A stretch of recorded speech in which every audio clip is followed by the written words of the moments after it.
What's up, rich friend? Let's be honest. Tax season can feel like a whole gut punch, but it doesn't have to be. What if I told you that rich people don't just pay less taxes because they're rich, they pay less taxes because they use strategies, legal ones, that you can learn and apply to. Stick with me because today I'm breaking down exactly how you can keep more of your hard-earned cash in your pocket instead of Uncle Sam's. Oh, and you're gonna want to stay to the end for my secret weapon. Let's dive in. Before we go any further, let me know in the comments, what's one expense or investment you've been hesitant to make because you thought you couldn't afford it? Drop it in the comments and let me know, because by the end of this video, you're gonna find out how to make that expense tax deductible. Let's go deep, y'all.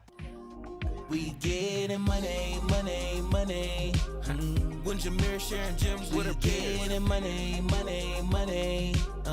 Getting a line, growing money and getting money, money, money. It's your life, trying to get more, getting money, money. Let's talk pain points. We've all seen the headlines. Jeff Bezos pays $0 in federal income taxes in 2018. Donald Trump, the New York Times reported that he only paid $750 in 2016 and 2017. Meanwhile, the rest of us are just out here cutting checks for thousands. But here's the thing, they're not breaking the law. They're just using strategies that are built into the tax code. Strategies that you can use too. The tax code is not just about rules, it's about incentives. Here's really the crux of it and what I really need you to grasp. The government rewards behavior that drives the economy. Investing, creating jobs, owning property, giving back, and more. The ultra wealthy, they know this and they've mastered the game, or they have tax planners who've mastered the game who can tell them. But even if you don't have a tax planner, I still got you. Watch this video and I'm gonna tell you exactly what to do. So let's break it down so you can play too. First, you have to understand taxable income. Taxable income is what's left after deductions and adjustments. The less taxable income you have, the less taxes you owe. Okay, here's an example. Let's say you earn $100,000. If you max out your 401k contribution at $23,500, that drops your taxable income to $76,500. Add another $8,550 for an HSA on a family plan, and now you're at $67,950. That's over $30,000 shielded from taxes legally, and all that money that you saved, all that money that you put into your 401k and your HSA, guess what? It's your money. So you paid yourself and still paid less taxes. So the more you can put toward these retirement vehicles or health savings accounts such as an HSA, the more money you're able to shield from being taxable, thus putting you into a lower tax bracket, which we'll talk about a little bit later. The second thing is the power of business ownership. Owning a business unlocks so many deductions that you don't even have access to as an employee. Here's some real world numbers. If you drive 10,000 miles for your business, at the time that I'm making this video, the IRS allows you to deduct 70 cents per mile. In this scenario, that's $7,000 in deductions. If you have a dedicated home office, or if you use any part of your home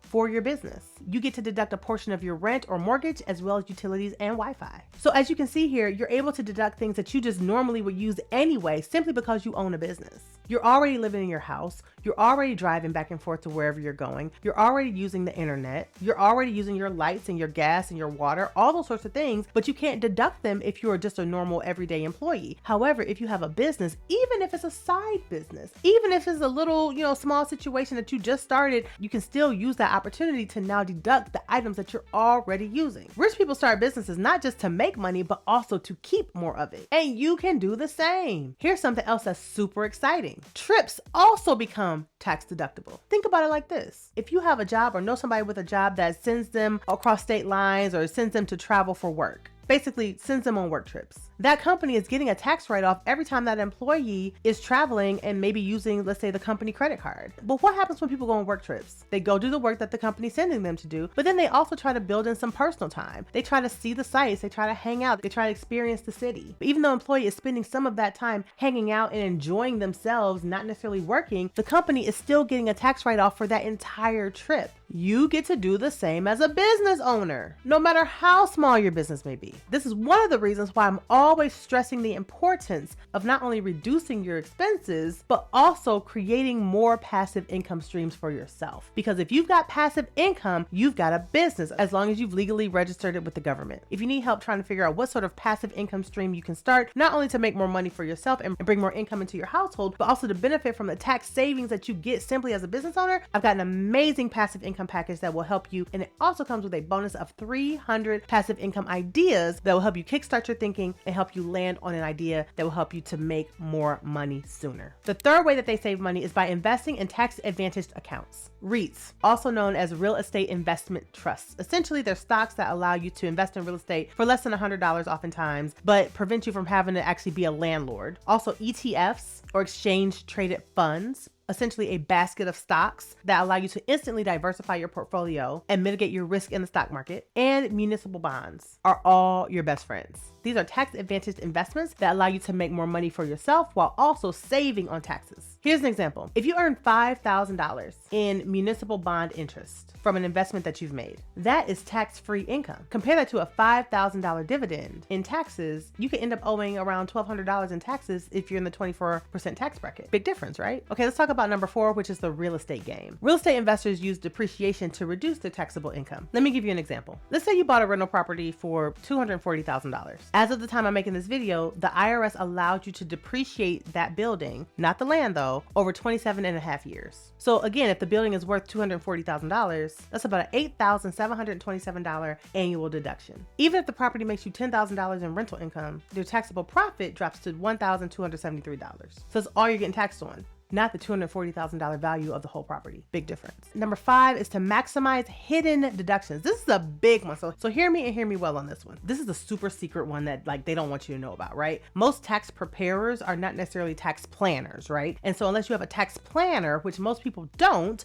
most people have a tax preparer, that person's not going to be able to tell you, right? Again, most bookkeepers, they don't even deal with taxes. Most accountants don't necessarily deal with taxes either. And no shade to the bookkeepers and accountants, but it's just, that's not the lane that they play in, right? And then you have tax preparers who literally prepare your taxes. Sometimes, we could H&R Block, Jackson Hewitt, those sorts of folks as well. Or maybe you have your own personal person who does it. They're not necessarily tax planners, right? A tax planner should be able to give you this game. But again, most people don't have tax planners. The average person may have a tax preparer. So it's important for you to know this and all the things that I'm talking about, but really this one, because now you'll be educated so that when you go talk to your tax preparer, you can say to him or her, hey, what about the medical expense deduction? What about the educator expense deduction? So forth and so on. So let's get into it so that you know what to talk about and how to speak to it when you're talking to your tax preparer. Okay, medical expenses. If you've got medical expenses over 7.5% of your adjusted gross income, also known as your AGI, those are deductible. If you're an educator, teachers, coaches, college professors, what have you, you can deduct up to $300. Now, we all know that the teachers, y'all are angels, right? Coaches, teachers, professors, the whole nine, you guys are angels and don't get paid enough. A lot of times you have to take your own money that you get paid and you have to go buy supplies, you have to go buy all these different things. You can deduct up to $300 of those expenses per year on your taxes. So make sure that you're talking to your tax preparer about that. And all of us burdened down with student loan debt, you can deduct up to $2,500, even if you don't itemize it. So again, make sure you're educated on these things so that way when you go to talk to your preparer, you're not just going on what they do for you, you're also able to say like, hey, wait a minute now. I don't see the educator deduction here. I don't see the student loan interest deduction. I don't see the medical expense deduction because I'm over 7.5% of my AGI, right? Like you want to be able to talk to these things so that you can save, because nobody cares more about your money than who?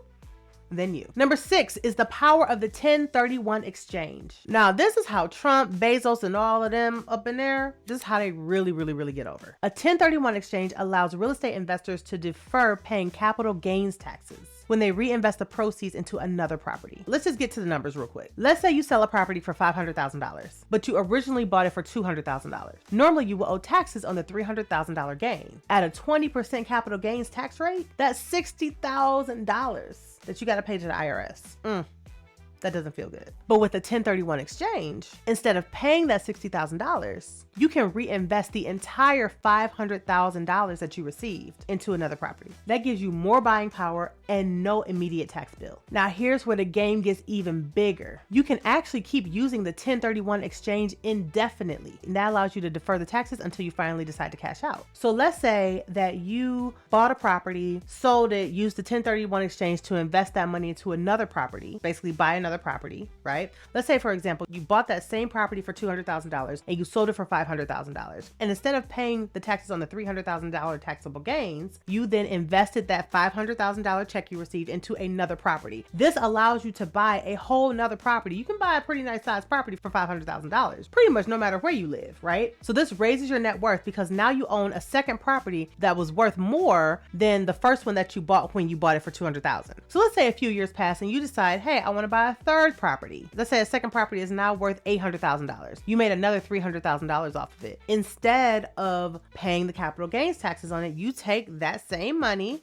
Now you've got an $800,000 check and now you buy an $800,000 property, right? And so you just keep playing the game, right? That's how a lot of these investors and really, really wealthy people are able to have these huge monstrosity buildings, but they're not actually coming out of their own pocket for it because they're just using the 1031 exchange. So not only are they not paying taxes, but they're also increasing their own net worth, thus allowing them to have more buying power, keeping more of their own money in their own pockets. And you can do the exact same thing. Now, some investors are really, really smart about this. They will do what we call swap till they drop. That means that they're passing the properties that they were using the 1031 exchange for, they're passing them on to their children or to their heirs who will ultimately inherit them. And that potentially eliminates the tax liability altogether because if the property just stays in the family for generations and generations and generations, and those people just keep using the 1031 exchange, they ain't never paying taxes. So smart.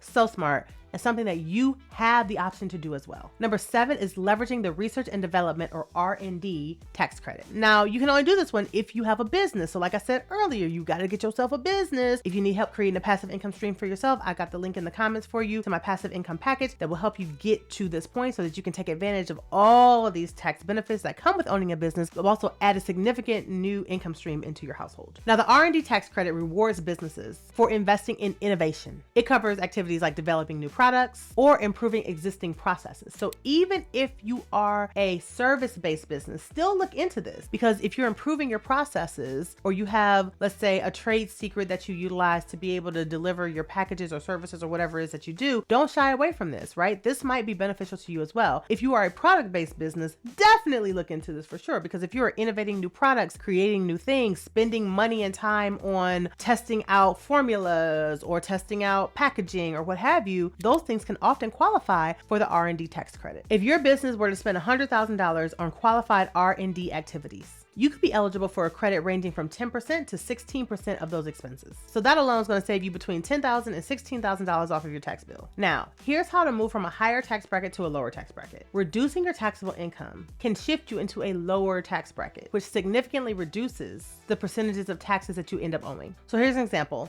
Let's say that you are a single person and you earn $110,000 per year. That means you're going to be in a 24% tax bracket as of the time I'm making this video. But if you contribute $23,500, which is the maximum that you can contribute to your 401k this year, and then you put another $4,300 towards your own HSA or your health savings account, and then you get a $2,500 deduction for your student loan interest. That drops your taxable income from $110,000 to $79,700. And now, instead of being in the 24% tax bracket, you're now in the 22% tax bracket. But it may not seem like a big percentage, but I promise you that seemingly little 2% makes a big difference over time. Now, here's some strategies I want you to think about to help you further reduce your tax bill and potentially even pay $0 in taxes. Bundle your deductions. Pay your medical bills or make your charitable donations in the same year to maximize your itemized deductions. The next thing you can do is to defer your income. Now, I know you might be like, why would I want to get paid later when I could get paid now? But here's the strategy behind it. If possible, you should delay your end of year bonuses or business income to the following tax year. So if you're planning to get a Christmas bonus, for example, from your job, wait a couple of weeks and wait till we're in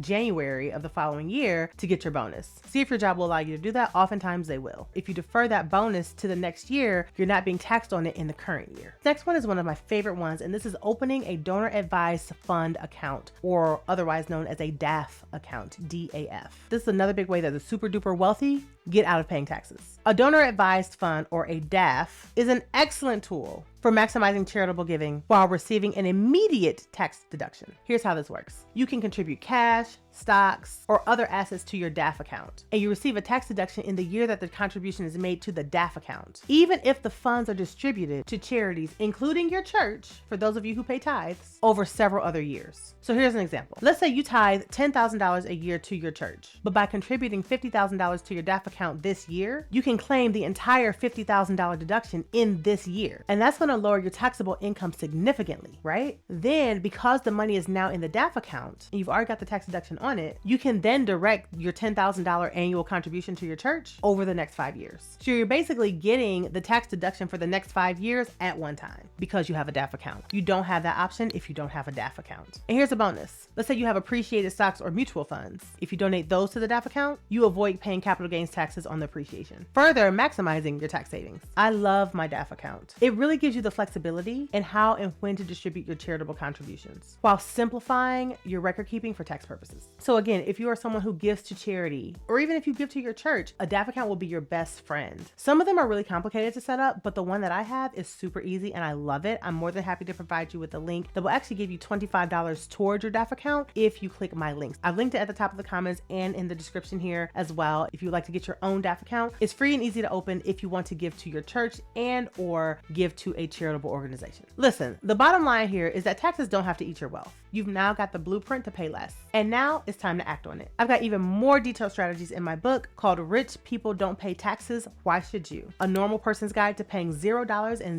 in taxes. You can grab it right now through the link in the description or pinned to the top of the comments here. And hey, don't forget to like, comment, and subscribe to this channel. It's free to do any one or all of those things. Your support helps me keep creating content that helps you get to the biggest of bags. Thanks for watching, and I'll catch you next time, rich friend. Peace.